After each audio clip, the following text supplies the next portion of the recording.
அந்த இரண்டாவது வயதான வணிகன் யார்? 2 கருப்பு நாய்களுடன் ஏன் வந்தான்?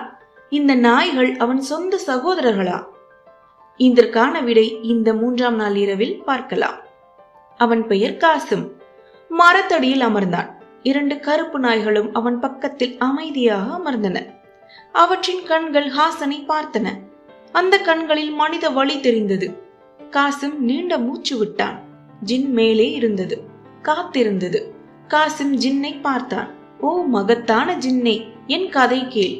உன்னை வியக்க வைத்தால் இந்த வணிகனின் உயிரில் 1/3 பங்கை மன்னிப்பாயா? ஜின் யோசித்தது. சரி சொல் என்றது. காசிம் கதை சொல்ல தொடங்கினான்.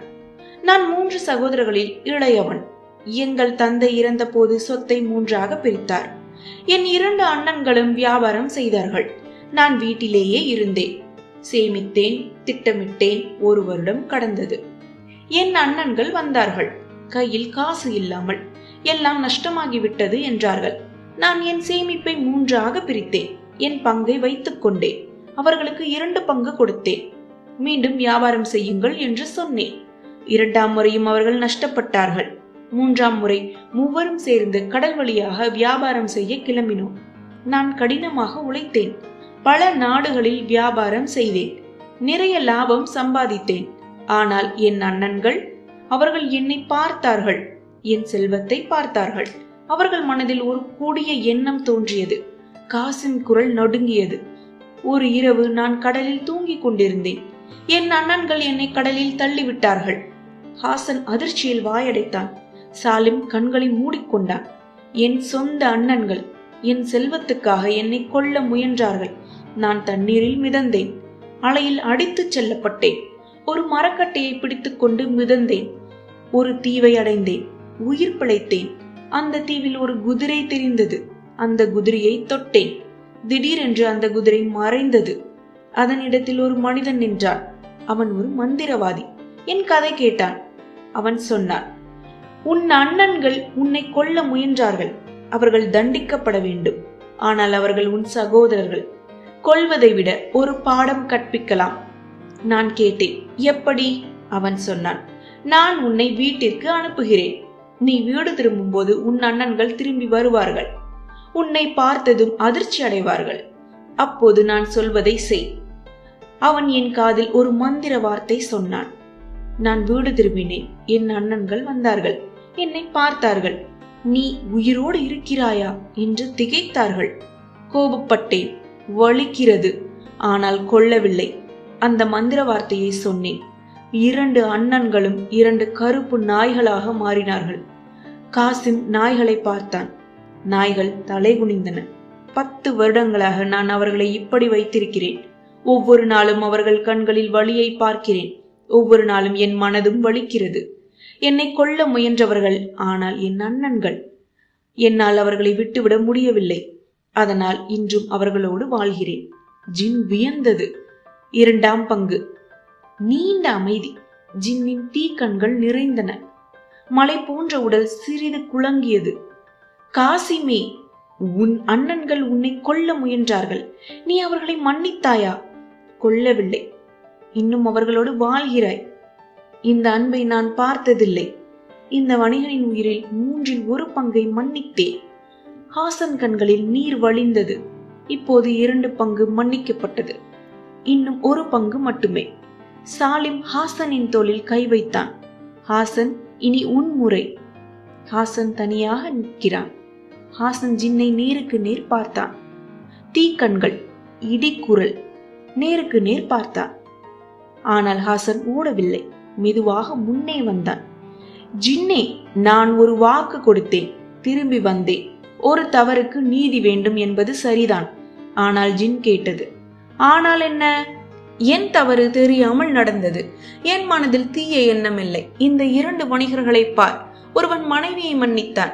இன்னொருவன் தன் சகோதரர்களை மன்னித்தான். ஜின் ஒரு நிமிடம் அமைதியானது. நீண்ட அமைதி. ஜின்னின் தீக்கண்கள் மெல்ல மெல்ல குறைந்தன. கோபம் மறைந்தது. கருப்பு புகை விலகியது. நீ வாக்கு காத்தாய். இவர்கள் மன்னிப்பை சொன்னார்கள். நான் இன்று 3 விஷயங்கள் கற்றேன். வாக்கு, மன்னிப்பு, அன்பு. இந்த 3ம் என் கோபத்தை வென்றுவிட்டன. வணிகனே, நீ விடுதலை. பூமி அதிர்ந்தது. ஆனால் இம்முறை மகிழ்ச்சியில் கருப்பு புகை தங்க நிறமாக மாறியது. ஜின் மெல்ல மெல்ல மறைந்தது. மரத்தடியில் 3 வயதான வணிகர்கள் நின்றார்கள். ஹாசன், சாலிம், காசிம். மூவரும் கட்டி அணைத்துக் கொண்டார்கள். மான் அவர்களை சுற்றி நடந்தது. 2 நாய்கள் வாளை ஆட்டின. காசிம் 2 நாய்களை பார்த்தான். நீண்ட காலமாக மனதில் இருந்த ஒரு வார்த்தை தோன்றியது. அண்ணன்மார்களே, நான் உங்களை மன்னித்து விட்டேன். நீங்கள் சுதந்திரமாக இருங்கள். இந்த வெண்மையான ஒரு வெளிச்சம் தோன்றியது. 2 நாய்களும் உருவம் மாறின. 2 வயதான மனிதர்கள் நின்றார்கள். கண்களில் நீர், கைகளில் நடுக்கம். தம்பி என்று ஒருவன் சொன்னான். காசிம் அவர்களை கட்டி அணைத்தான். அழுதார்கள். 4 பேரும் அழுதார்கள். அந்த நேரத்தில் மான் திடீரென ஒளிர்ந்தது. சாலிம் திகைத்தான். அந்த மந்திரவாதி வேலைக்காரி எங்கிருந்தோ தோன்றினாள். சாலிம், ஐயா, ஜின் மன்னித்தான். நன்மை வென்றது. இன்று உங்கள் மனைவியும் விடுதலை பெறட்டும். மான் உருவம் மாறியது. ஒரு வயதான பெண் நின்றாள். நடுங்கும் கால்கள், வெட்கத்தில் தலை குனிந்த முகம். சாலிம், என்னை மன்னிக்க முடியுமா? சாலிம் நெடுநேரம் பார்த்தான். ஏற்கனவே மன்னித்து விட்டேன். அதனால் தான் நீ இன்னும் உயிரோடு இருக்கிறாய். அந்த பேரிச்ச மரத்தடியில் 6 பேரும் நின்றார்கள். ஹாசன், சாலிம், சாலிமின் மனைவி, காசிம், காசிமின் 2 அண்ணன்கள். சூரியன் மேலே வந்தது. பொன்னிற வெளிச்சம் பாலைவானில் பரவியது. ஹாசன் வானை பார்த்தான். கண்களில் நீர், இதயத்தில் நன்றி. என் வீட்டில் மனைவியும் குழந்தைகளும் காத்திருக்கிறார்கள். சாலிம் சொன்னான், போ ஹாசன், வாக்கு காத்தாய், உயிர் பிழைத்தாய், இனி வாழு. ஹாசன் நடந்தான். திரும்பி பார்த்தான். அந்த 6 பேரும் கை வீசினார்கள். ஹாசன் நடந்தான் நடந்தான் வீட்டை நோக்கி. ஹாசன் வீடு திரும்பினான். வாசலில் மனைவி காத்திருந்தாள். குழந்தைகள் அப்பா என ஓடி வந்தார்கள். கண்களில் நீர் நிறைந்தது. நான் திரும்பி வந்து விட்டேன் என்றான். ஷெஹ்ரஸாத் நிறுத்தினாள். இப்படியாக ஹாசன் பிழைத்தான் மன்னா. வாக்கும் மன்னிப்பும் அன்பும் சேர்ந்து ஒரு கொடிய ஜின்னையே மாற்றின. மன்னன் அமைதியாக இருந்தான். நீண்ட நேரம் பேசவில்லை. பிறகு மெதுவாக சொன்னான், வாக்கு காத்த வணிகன், மன்னித்த முதியவர்கள், கொல்ல முயன்ற அண்ணன்களையும் மன்னித்தவன். ஷெஹ்ரஸாத் கேட்டால், என்ன நினைக்கிறீர்கள் மன்னா? மன்னன் சொன்னான், மன்னிப்பு என்பது பலவீனமில்லை என்று சொன்னாய், அது உண்மை. துன்யஷாத் கண்களில் நீர்.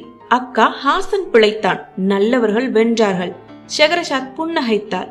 தங்கை, இது ஒரு கதை மட்டுமே. ஆனால் இதில் உள்ள உண்மை என்றுமே மாறாது. மன்னன் படுக்கையில் படுத்தான். இன்று கண்கள் மூடின. ஆனால் தூங்கும் முன் ஒரு எண்ணம் வந்தது. ஹாசன் வாக்கை காத்தான். நான் என்ன வாக்கு காக்கிறேன்? நான் ஒவ்வொரு நாளும் ஒரு அப்பாவி பெண்களை கொன்றிருக்கிறேன். இல்லை, நாளை இரவு அடுத்த கதை கேட்போம். மன்னனின் மனது மாறத் தொடங்கியது. மெல்ல மெல்ல இரவுகள் தொடரும்.